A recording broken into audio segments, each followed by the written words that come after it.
Hey, howdy.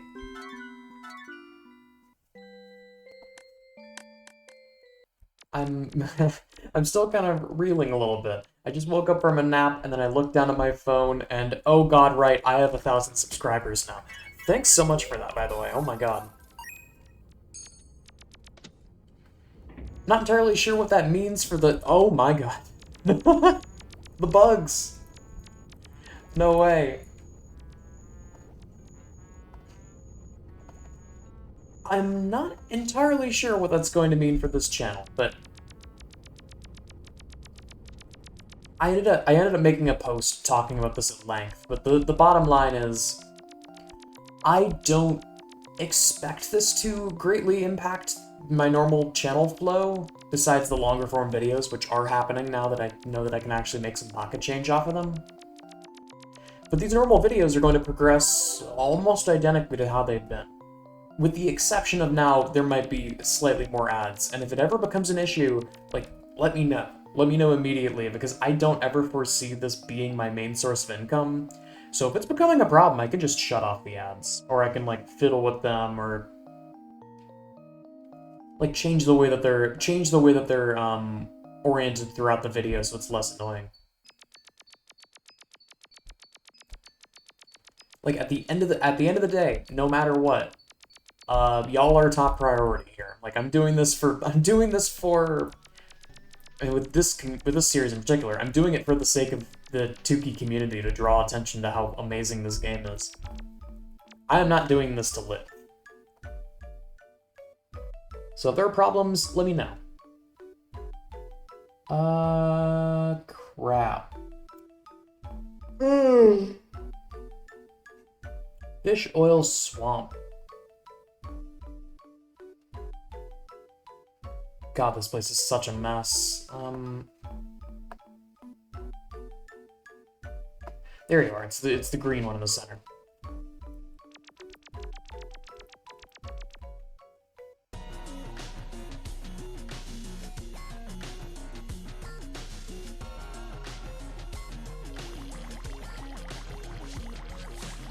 But I'm going to be doing what I normally do. I'm going to be chilling. I'm going to be doing some expeditions. I want to get that diamond expedition badge, if I can help it. Oh, did I? Did I just walk right past it?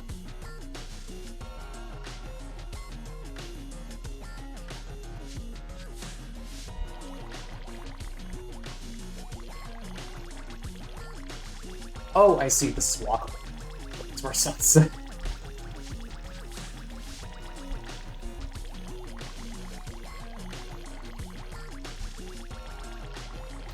Oh. Oh.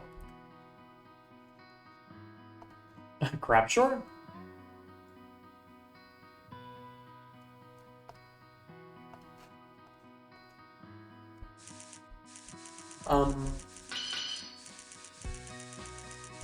Oh, it must be here.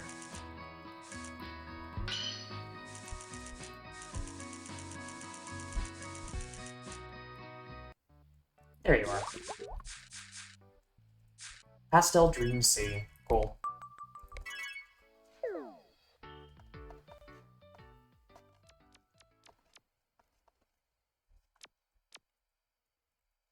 Butterfly Passage. Cool.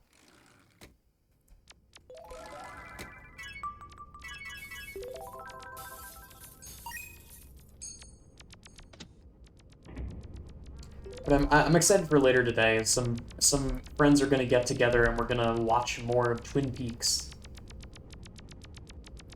Which I actually forget if I've properly talked about Twin Peaks here before. But it's good. It's really, really good.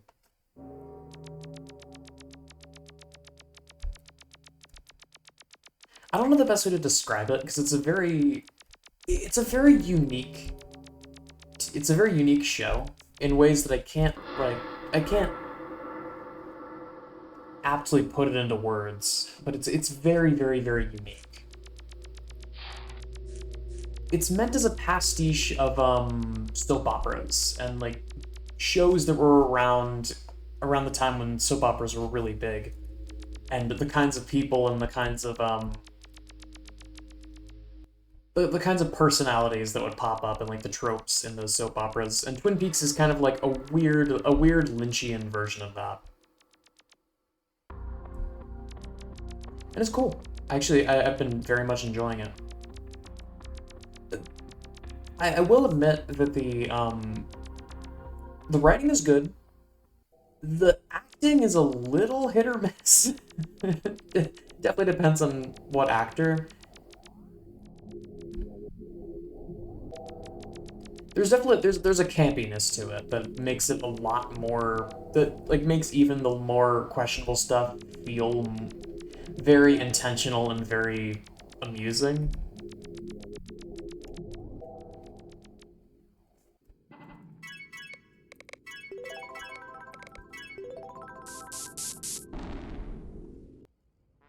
Because a lot of the people in that show either overact to hell or underact to hell.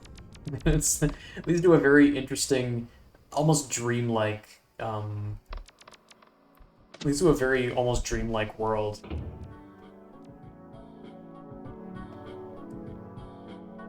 What in the hell? What? There's just untranslated Japanese here. What does this mean? I wonder if that's a some word for it. I wonder if you get teleported there by a chaser. Okay, rotation station. Let me start moving through this area a little bit. And then I'll look at the map.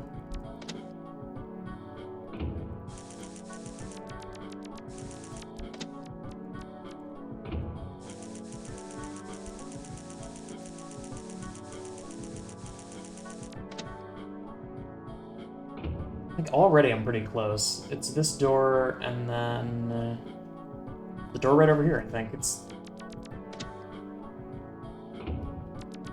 Yeah. It still boggles my mind that they never changed the name of this place from Bodacious Rotation Station. That's just what it's called now.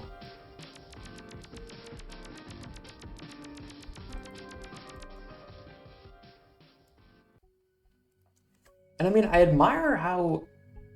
Like, there's a lot of worlds that felt the need to directly link into pre-existing areas.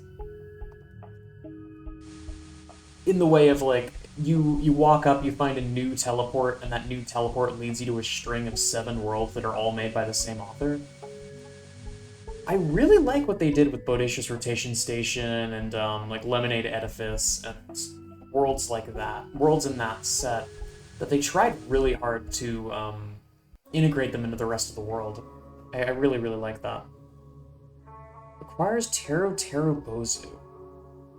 Okay, it's Scorched Wastelands, and this might be kind of rough. I don't know how you do this.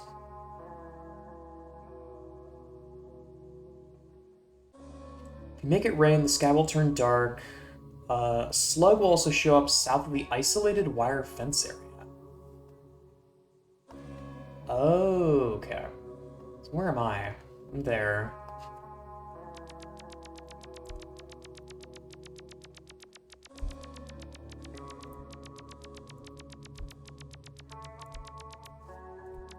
I should be able to turn on Taro, and I hope and pray that it's not winter. It's winter. Of course it is. That sucks.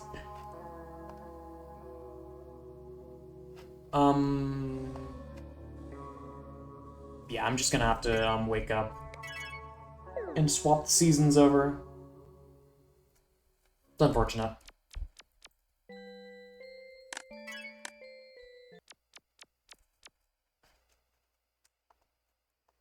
I do find it a little crazy that I still have not... I still have not gotten, hang on, it was, randomizers. I still have not gotten Gallery of Me, even after all this time.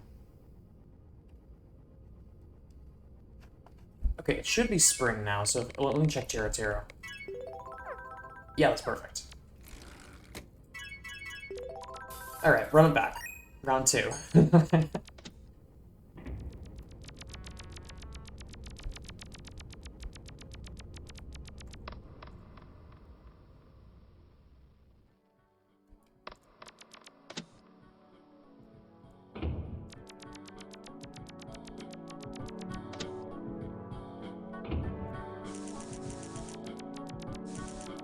But I have a lot of ideas that I've been kicking around for a really long time, and I mean, I now have motivation to do them.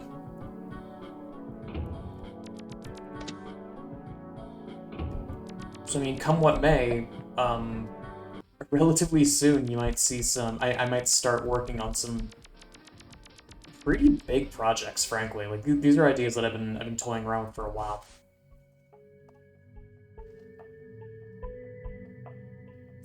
Okay. No promises on release dates though, because as I've come to realize, promising a release date is a bad idea because life gets in the way. Life gets in the way, especially when this isn't the main thing that I do for a living. So I should just stop promising things that I can't deliver. But that doesn't mean I'm not. That doesn't mean I'm going to stop the stuff that I already have that I promised. I am eventually going to go through all the Katamari games. I'm going to go through all the PopCap stuff that I have been able to find. No promises and stuff that I can't find, but I'm going to try to get Allied Star Police work, and you can take my word for that, I'm gonna try it. Next up is... oh, Snowy Apartments.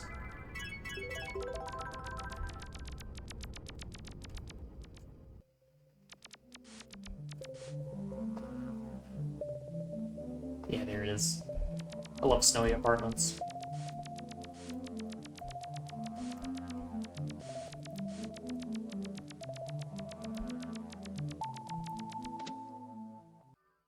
I have so much nostalgia for this world specifically, because this was one of the first worlds that I ever found playing the game. And it's... I'm not gonna say it's in the top 5 prettiest worlds in the game, but it is very iconic.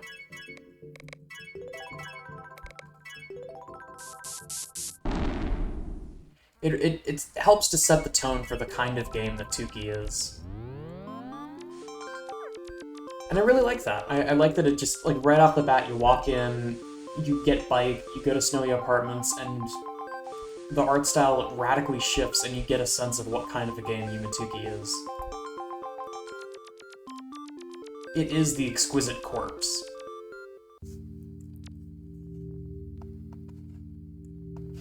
And I love that. I love that, like, that entire aspect of the exquisite corpse is my absolute favorite part of this game.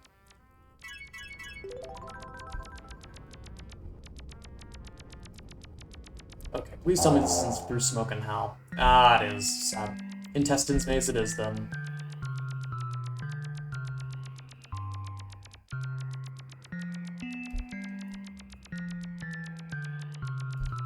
But I mean, I've been proud of myself for the projects that I've been able to actually, like, pump out.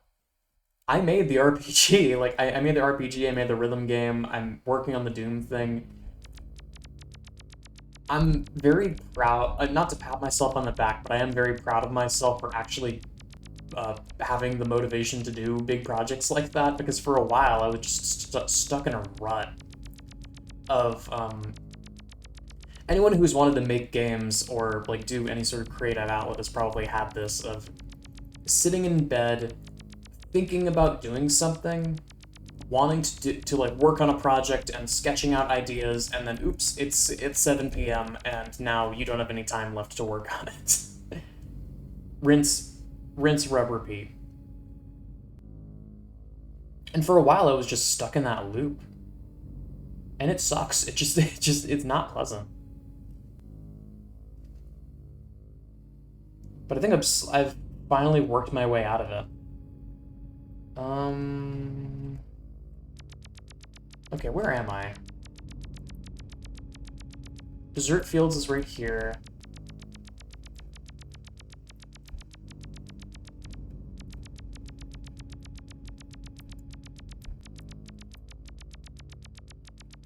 This little noodle is Red City, I think, if I'm looking at this map right. Yeah, that's Red City. I just need to go straight down.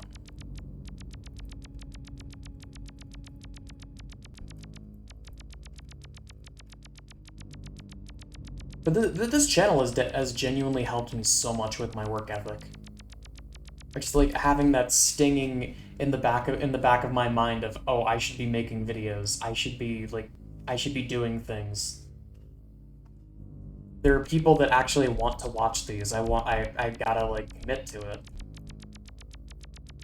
I don't want to let people down. Social anxiety is the most powerful force in my world, and I've found a way to weaponize it for my benefit. Okay, I got it all the way over to the side, wrap around by Arithakite Maze, and then down. I don't know if I've actually gone this way. I always just go to the areas that are, like, right on the periphery, like Blood World, Soldier Row, Valentine Mail, Flesh Paths, Desert Fields for the sake of Fish World, no Bento. Probably would have been better at this point to go to Arithakite Maze, but I really hate walking around that map. Ooh. I'm getting a call. 1 second. That was about my internship. Yippee! Uh-oh, wait, am I lost? Hang on. I need a second to find a waypoint.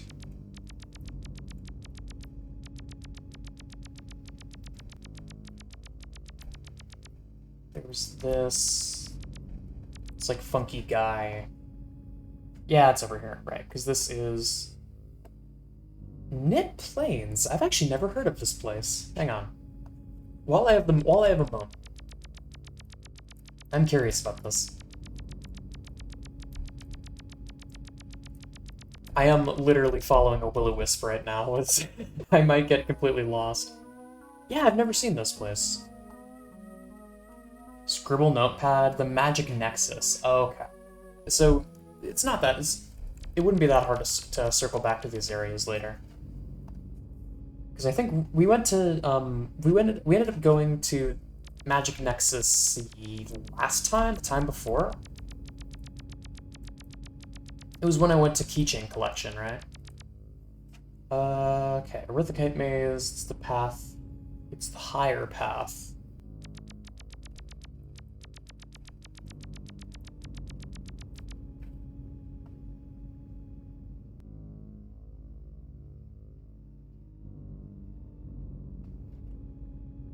Also, I'm not sure if it's Arithakite or Arithosite. I think it's Arithosite, but whatever.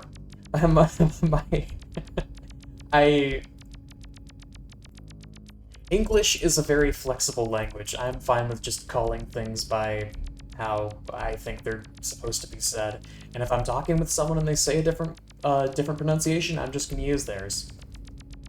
It's cool. It's just words. Red sewers. Oh, right. Gray Building, Design World, Parallel Graveyard. I forget where Red Sewers even is. Locked. Locked? Wait. Hang on. Oh. Oh, wait, I misread that. Kaleidoscope World is one of the worlds on the virtual city path, isn't it?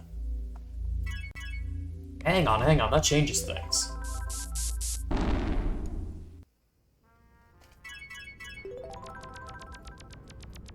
I mean, if we're going on the virtual city path, why not just go through here? Because then I can access Rainy Apartments.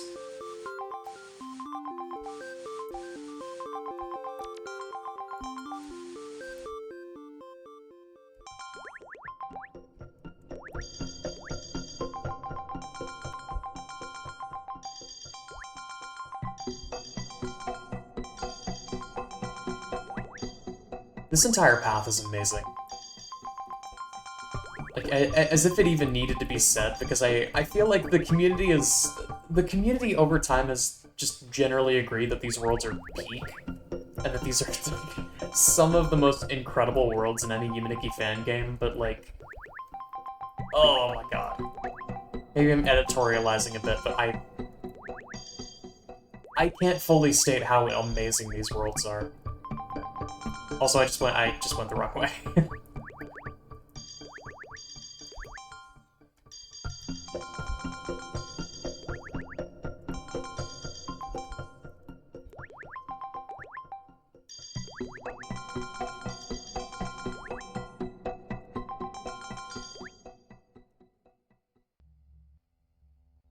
Yeah, there we go. It's just the other side.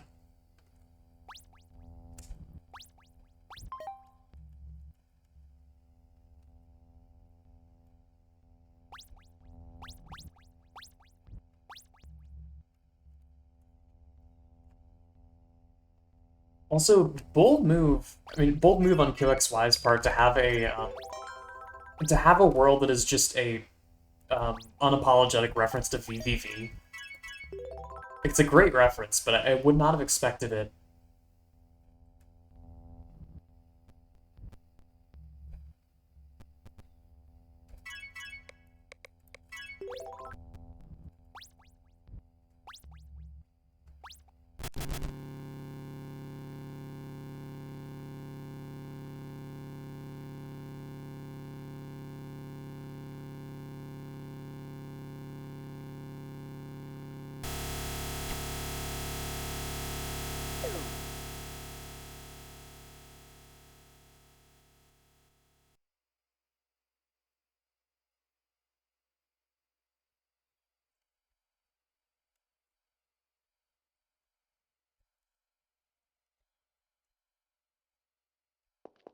It's like I've been desensitized to it over time, but this world is so pretty.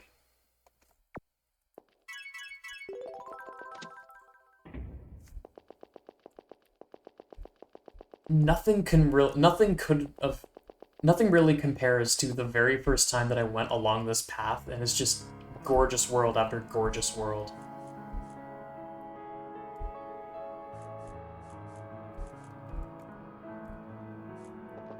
And there's so much of this path that I haven't even explored yet. Like I still have not done the Shimako stuff along the other side of Red Sewers.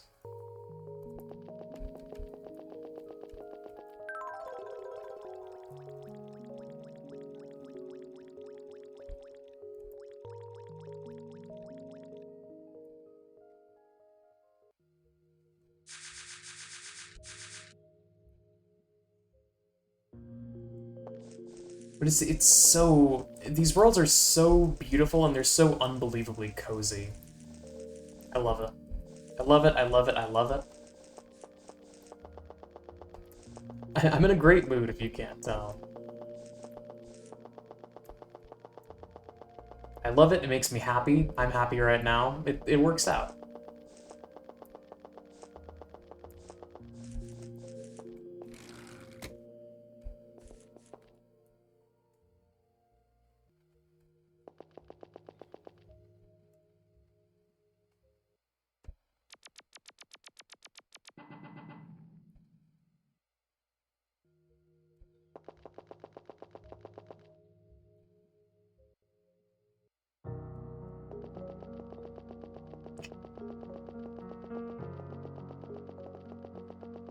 Also, some more generic gaming news that made me very excited. They released another trailer for Unbeatable, and I have not watched it yet, but it does make me very excited. Because that's one of the games on my list that once it comes out, I am 100% going to play it on the channel. Because it's such a fun... It's such a fun game, I love its art style. The story seems like it's going to be cool.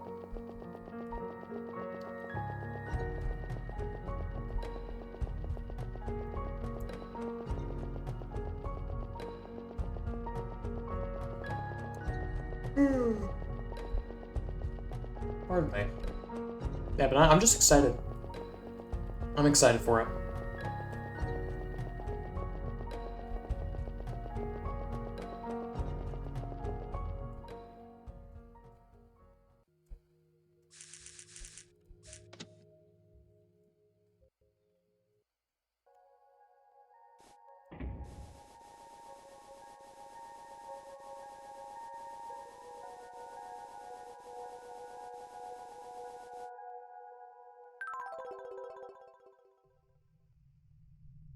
Yeah, Wooded Lakeside A, I think I went to it exactly once, and I remember it because it was the video that was called, like, look at this cool wheel, or something like that. That's one of my favorite titles that I've done for this series.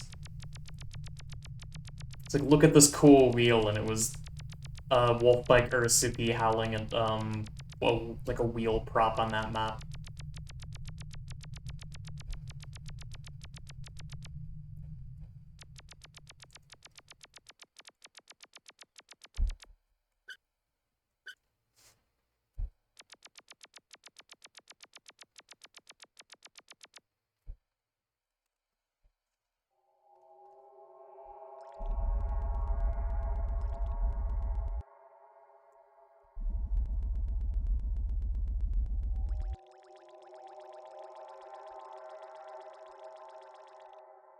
I really, really like how eerie this place is. Because Wilderness is already quite a odd and disturbing location, and QXY looked at that and went, no, I can do it better. And then they did.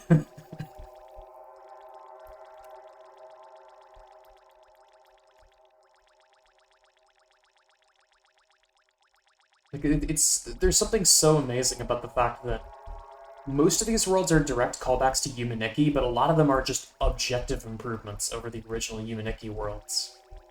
It's so cool.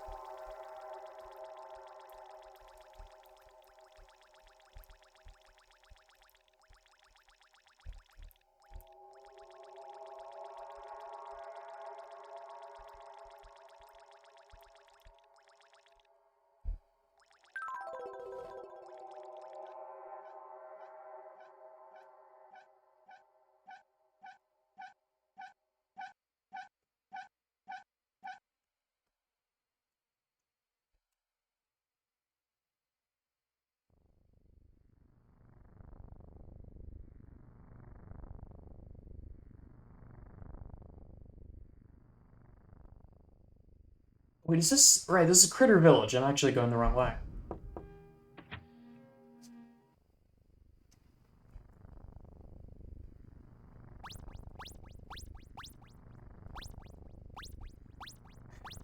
Are they talking about Fermat's last theorem over there? That's a funny thing to think about. Because there was a point in time, Fermat's last theorem, there was a point in time where it was just... It was assumed that it could never be solved under any circumstances. It's just math was not powerful enough, and then people solved it. And there's something so amazing, something so incredible about that. And it makes me wonder what's going to happen with more modern problems like the Riemann hypothesis, and if those are ever going to get solutions. I don't know. Maybe not. Maybe they will. Maybe not. I don't know. I don't know enough about math to really say for sure. But that's all I got for now. I think I'm gonna stop a little early. Thanks so much for watching, y'all. I love these bugs.